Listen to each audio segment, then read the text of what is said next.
In December of 1941, just days after the attack on Pearl Harbor, American and Filipino forces were drawn into fierce battle against Japanese forces in the Philippines during the opening months of World War II. On the Bataan Peninsula, soldiers of the United States Army and the Philippine Commonwealth Army fought side by side, holding defensive positions against a larger and better supplied enemy force. U.S. Army units, including National Guard formations from across the southwest United States, stood their ground in a determined defense of Allied territory. By early 1942, months of combat, disease, and severe shortages of food, ammunition, and medical supplies had taken their toll. On April 9, 1942, the exhausted Allied forces were forced to surrender under U.S. Army Command authority.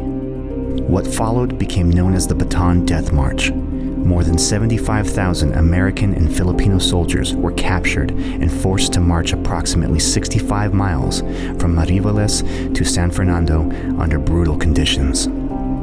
Prisoners were denied food and water, beaten if they fell behind, and were exposed to extreme heat and exhaustion. Thousands died along the route from starvation, disease, and mistreatment.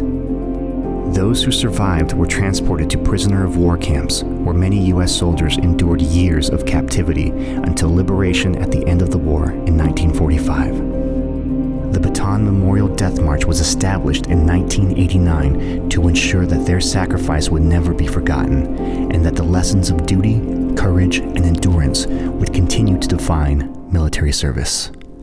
By marching in remembrance each year, participants honor those who suffered, those who endured, and those who never returned, ensuring the legacy of Bataan lives on within the United States Army and the nation that it serves. The Bataan Memorial Death March at White Sands Missile Range, America's range, first to test.